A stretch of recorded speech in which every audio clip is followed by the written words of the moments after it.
Hey friends, it's BeccaG NYC. If you're... Do you need like cue cards?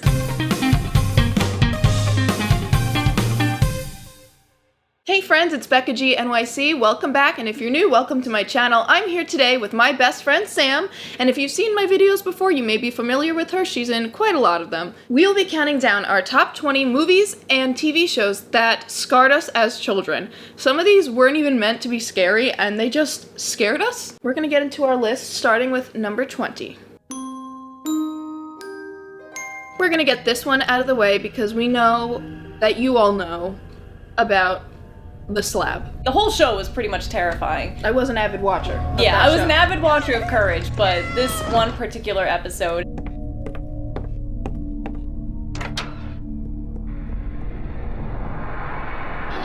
Return the slab. What? Return the slab, or suffer my curse. That episode of Courage the Cowardly Dog is about a pharaoh's curse, and if that doesn't freak you out, I don't know what will. Probably everything else that's on this list. So this was an episode of All Grown Up, which was like the sequel show to Rugrats. This episode is called Interview with a Campfire, and it's about where like Tommy and the gang, they go to like this camp for I guess like the summer, or like a weekend in the summer, and they meet this one kid and they try to like solve a mystery and lift the curse of, I think it was like some kid that died there. But at the very end of the episode, they look back on like the footage that Tommy was filming through the whole thing, and they discovered that the kid that they befriended was actually like a ghost the whole time. So they show like different clips of really weird imagery. It's like a parody of The Ring, and at the very end the kid like opens his eyes and it's like these bright red eyes, and you find out he was dead the entire time.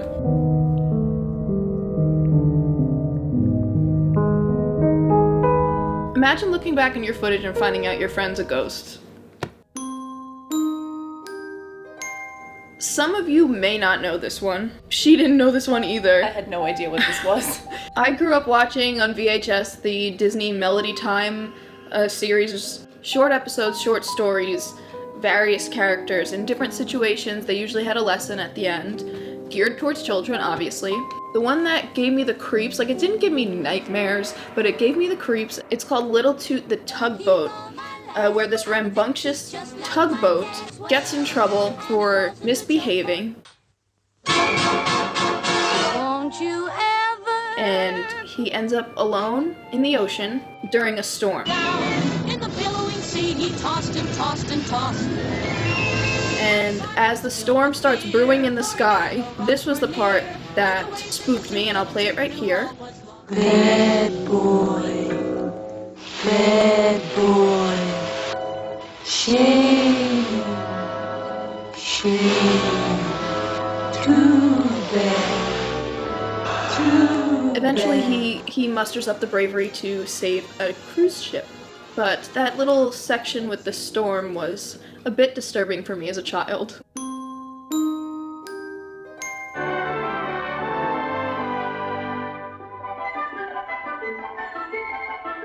I'm sure this scared some of you guys, whether it be the spooky vibe of the carnival scene, which is the part that creeped me out, the boys turning into donkeys,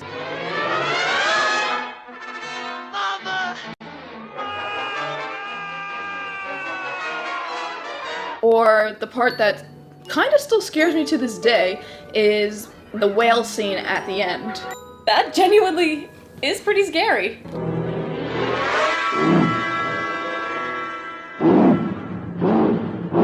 Well, it's about time! It's Hurry, Father! Next up on our list is The Angel of Death from The Prince of Egypt. It's a really well-made film, I will say, and probably the best portrayal of Exodus. It's geared towards children, made by DreamWorks, but there is the scene with the Angel of Death, which is the final plague that is sent to the families of Egypt that kills the firstborn children. And the way they show it, they show the Angel of Death going to everyone's houses and just Sucking the life out of them. sucking the life out of Like the people. noise that it makes too, like you hear them like take their last breath and it just goes away. Yeah. You see like people falling over and it's really sad. And it's ominous, and then you hear everyone crying the next day. Yeah, what goes to the next scene where he's just like putting his kid like on a slab. Yeah. The slab! It comes back! But if you have not seen that movie, you really should. It's Just really saying. good. It's really good. It's a musical, but it's Oh, yeah. it's great. The plagues. Yet again, we have another Mummy reference here. I was 9 or 10 when I first watched The Mummy, the Brendan Fraser version. And it's the scene where they uncover Imhotep and they go back outside to their campsite, and I think her name is Ellie, reads from the Book of the Dead, and she brings Imhotep back to life. And it's so terrible CGI now that I look back at it. They just pan over to Imhotep and he just comes to life and like screams at the camera, and I had nightmares about that.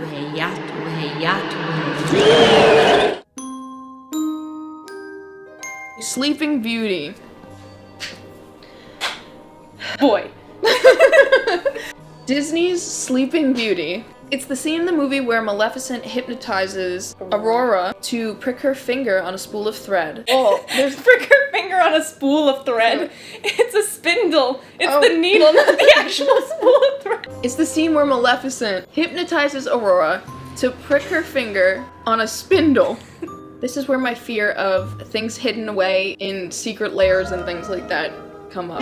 The way Maleficent just appears, like there's this green orb and she goes into this trance, Aurora, and the wall just opens to this whole other section of the house and she's just hypnotizing her, and then the music in the background, it's like this foreboding music. That's a good word. Thank you. It didn't give me nightmares where I had to like keep my parents up at night, but it disturbed me, It is very disturbing. for sure. Wait, I want to make sure we're absolutely certain. There is nobody else in the world that has that voice. Oh, I just got massive deja vu. Ooh, that means you're on the right path. Cool, I just have to keep making videos exploiting my childhood. Trauma. So there's this Beauty and the Beast.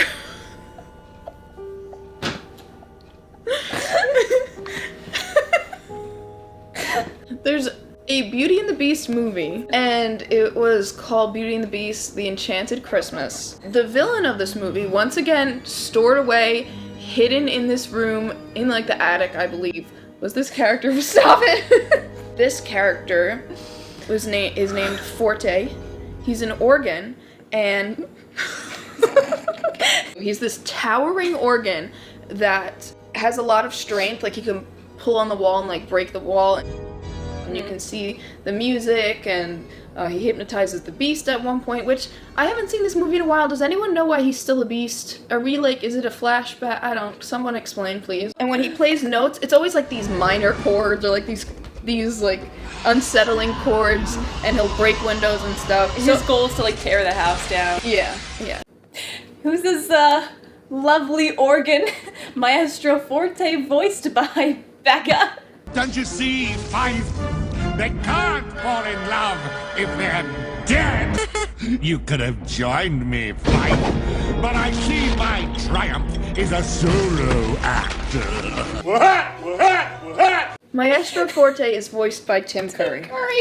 I think not. It's Nigel Thornberry. It's Nigel Thornberry's voice coming out of this instrument. But like, I'm going to bring the house down. but what I was focused on were those chords, was the music. The music is what really added to it. That's what stuck with me as a child.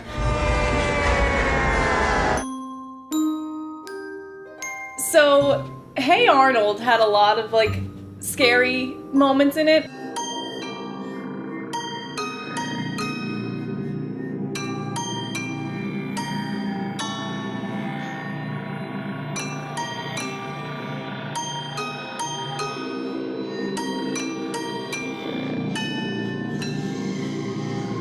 But the one that we have on this list is not a scary episode. It's like A moment. Yeah, A it's dream a moment. sequence. It's a dream sequence that Arnold has. Arnold and Gerald are running a flower shop, or they're helping the guy run the flower shop, and they start fighting. So Arnold has this this dream about, 60 years in the future, what's gonna happen between them, and they're just sitting on a bus talking, and Arnold turns around, and the grandpa's sitting at the back of the bus. What did I tell you, short man?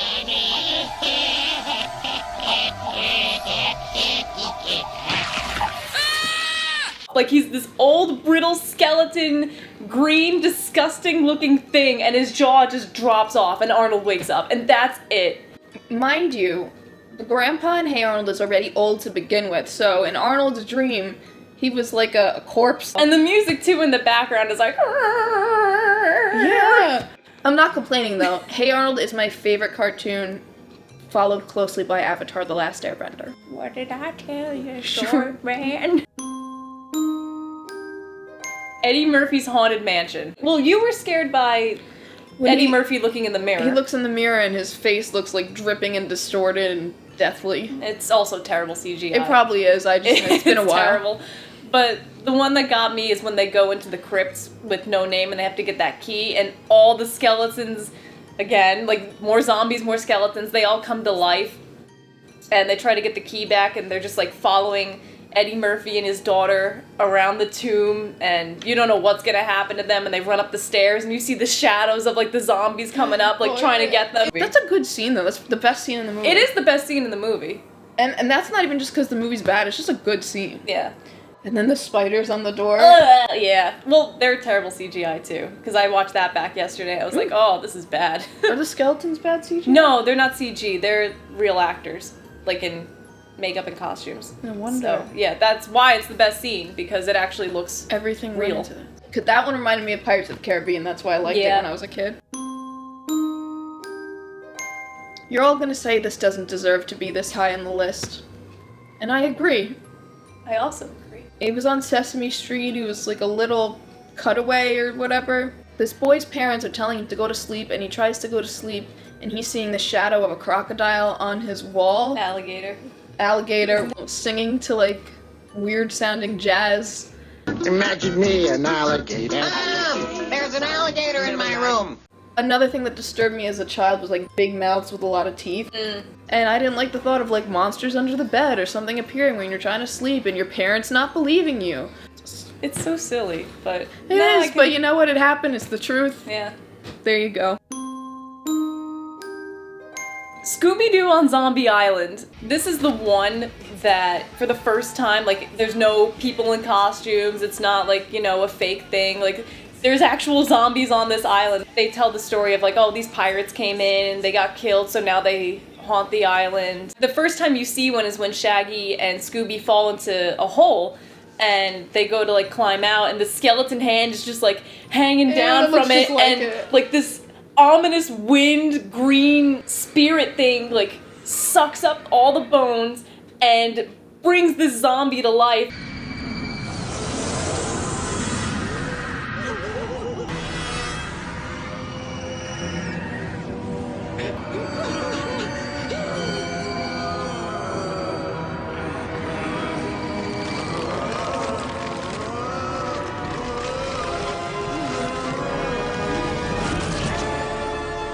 The very end, these spirits like come back down and they turn into skeletons themselves, and you see like their skin like start ripping off and their bones like start like deteriorating and they just explode, and then the zombies start to explode because their curse is lifted. Maggie, so they can finally rest in peace. There's an episode of Cat Dog in season 2 titled The End. Winslow the rat mouse. He's a blue guy that sounds like this. Sounds exactly like him. Hey, cat dog. That's really good. He gets a new telescope that Cat Dog set up on the roof of their house. They're looking into the night sky and they're spotting different things. And then Dog sees this ominous cloud that looks to be in the shape of a skull. And the cloud itself is scary looking. But then Cat digs through this old book that convinces them that the world is now going to end. It's a sign, it's an omen, because supposedly it's going to rain and wipe out the whole world. The whole idea of knowing that your death is coming and having to prepare and finding out in such a scary way, that disturbed me as a child.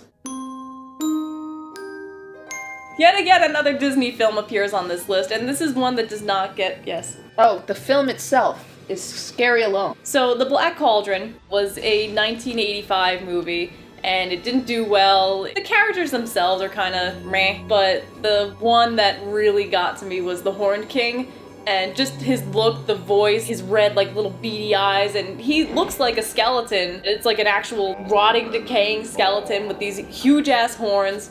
Arise, my messengers of death. Our time has arrived. He wants to raise, like, the army of the dead, so he has to have a sacrifice to this black cauldron. And he does it, and you see, like, this green... Why is it always green? Yeah, I was thinking that last It's always green. This green This smoke green, fog. like, smoke and fog go over this pile of dead bodies that he has, and they bring them all to life. It's, like, distorted and foggy. Beloved warriors have come to life.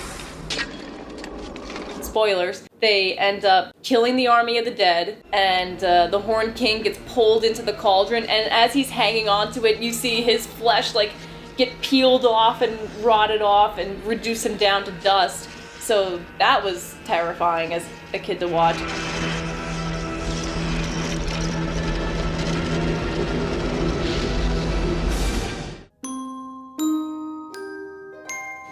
So number 6 is a movie that probably nobody else has ever heard of before. It was like a TV movie in 2001 called When Good Ghouls Go Bad. Oh yay, fun movie. And for the most part it is. It's about this town that can't celebrate Halloween because they're afraid that this kid that got killed was gonna come back to life and put a curse on the town and destroy them all. The kid's name is Curtis Danko. He was burned alive by accident while building a sculpture of Christopher Lloyd that you find out at the end.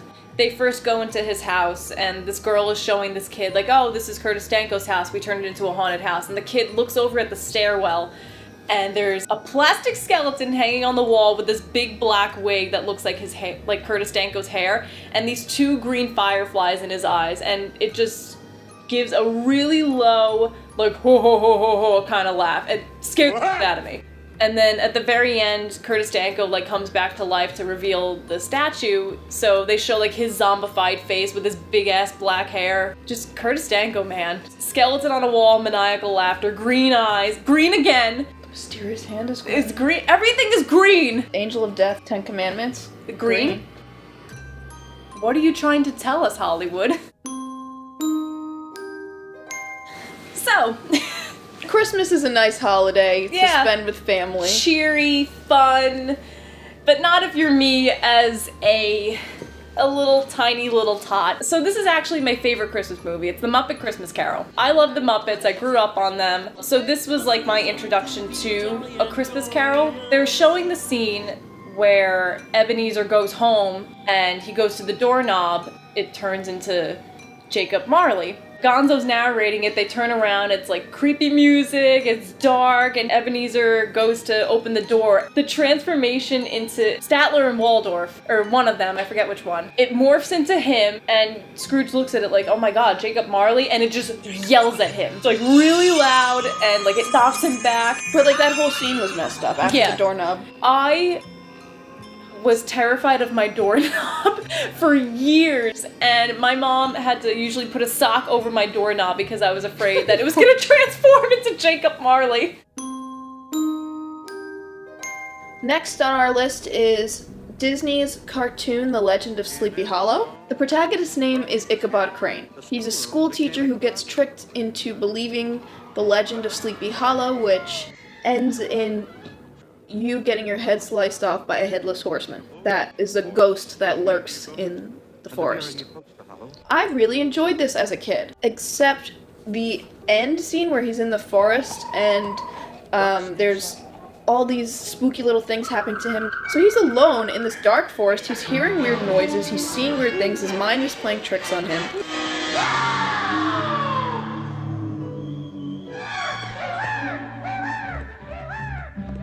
I don't like being alone, like in the dark, in the forest, and just that whole setting.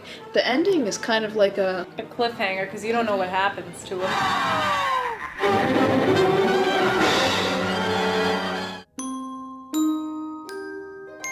Has anyone seen Osmosis Jones? It takes place inside this man's entire body. There's this really gross man that's living a nasty lifestyle, single dad. I'm not even exaggerating. He eats an egg out of that he dropped I haven't seen this. into a monkey's pin. This probably contributed to my germophobia. This didn't help it, rather. He contracts a disease, the Red Death. This character slowly infects this man's whole body, and you're seeing the character personified.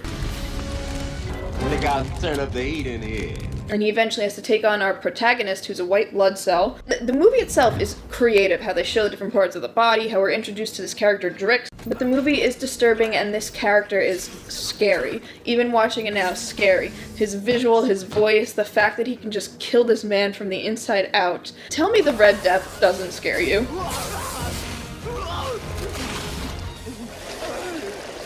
Surprising, no one's gonna believe me. When I was really young, my dad's a doctor, so I would personify things that he would bring home, but I swear to you, because my dad brought home all this stuff, I had this idea of what would happen inside someone's body, and I would personify these characters, and then this movie came out. Yo, this was my idea. She was older for this one. Okay, 17. She had reoccurring nightmares for months. The movie that we're talking about is The Ring, the Gore Verbinski version that came out in 2002. The one scene that really got me is when Rachel's sister is telling her that she found her daughter dead in the closet, and she's imploring her to like go find out how did this happen. And she goes, "I saw her face," and it's just a quick cut. I saw her face. The day after I watched this movie, I go to school and our classroom's TV just turned on by itself, like too static. I was so scared, so I could not sleep with the TV off for months because I was afraid that Samara Morgan was gonna come out of the TV I'm so sorry. and kill me. No, I was 17. I should not have been scared by this. No, but I showed you them. It's scary. It's disturbing. Like the imagery, the backstory, the legend. backstory, the legend, the colorization of everything, the way that it's just. Again, it's green! I will say, though, this is one of my favorite horror films. Yeah, no, I love this movie. It's And so well directed. It's on my list of favorite horror movies, which I'll link in the description below, because you should definitely watch that if you haven't. Okay, before we get to our number one, here are a few honorable mentions. Here are a few honorable mentions. Enjoy. What a sight! Chase 'em away! Chase 'em away! I'm afraid. Need your aid. Big elephants on parade. He saw Abercrombie, his zombie slave, and heard his wife call from beyond the grave.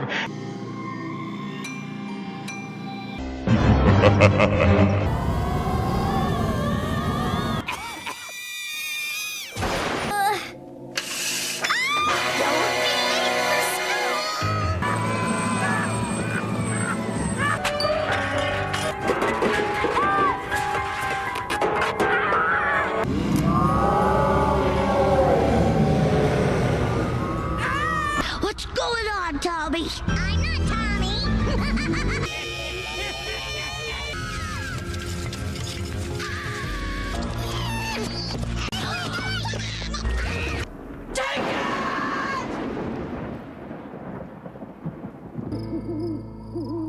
SpongeBob, there are two problems with your theory. One, I hate you. Myself? And the morals of regret.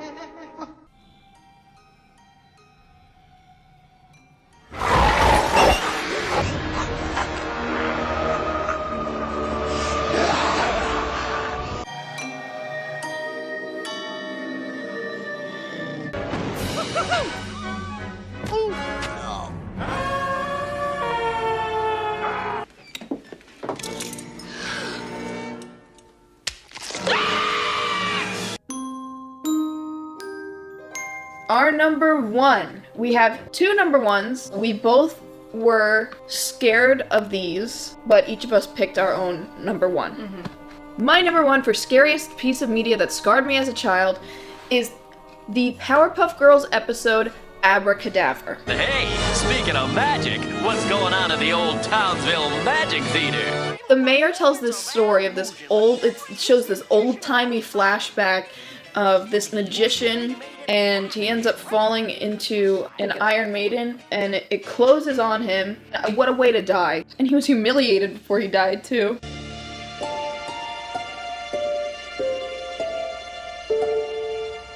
People just leave his corpse there. They're about to tear down this building. The mayor's explaining there's this dead body in this building. Like, why didn't you take it out? Still in this thing. So that alone is scary. This magician comes back, rises from the dead as this character named Abracadabra, and he's this grotesque looking zombie, and he's doing these magic tricks, and he tries to drown one of the girls. All the magic tricks he does are, yeah, it's scary.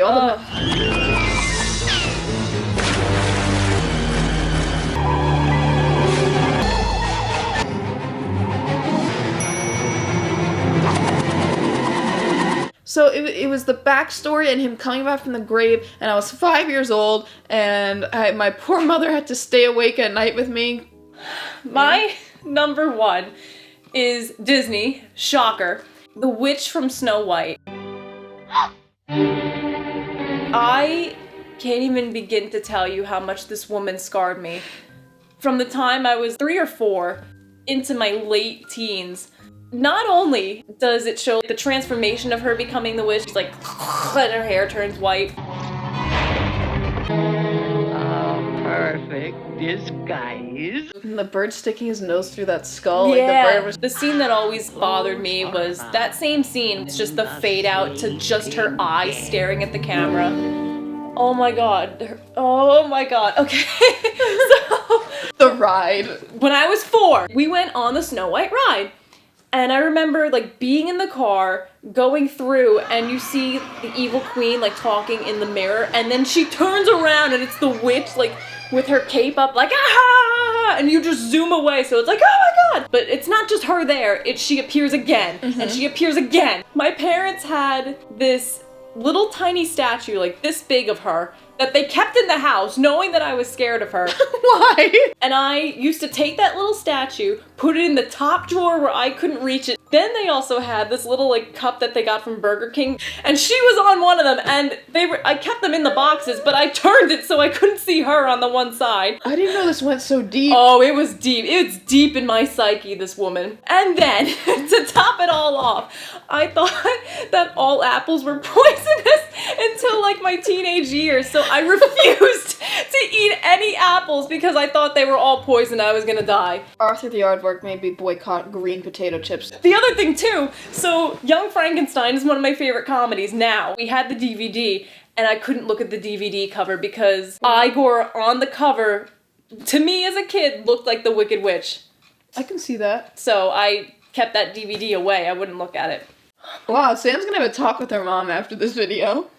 My way of dealing with fears as a child, I was an artsy, creative child, and I would come up with these different characters. So if I was afraid of something, I would personify it, create a character. So the Prince of Egypt, I made up characters, and, you know, the Angel of Death wasn't scary to me anymore. I feel like I still do that now to an extent without realizing it. Yeah. I just cried, and... Oh my god. We love all these movies and TV shows. They're great. No, we don't like The Haunted Mansion. We can look back and laugh at some of it. You'll find some sort of coping mechanism. Films can be damaging, I'm not gonna lie, but just always keep in mind that it's just made by a human and they're not real. But anyway, we want to know, did you share any of these fears with us? Did we miss any? Are there additional ones you would have added? Hopefully we can just, like, laugh at ourselves, you know? If you like this content, if you like Sam, if you like movies, if you like scary stuff, please like this video, subscribe to this channel, and please check out more videos. And follow me on Instagram. Thanks for watching, guys. Bye. Dun, dun, dun, dun, dun, dun, dun.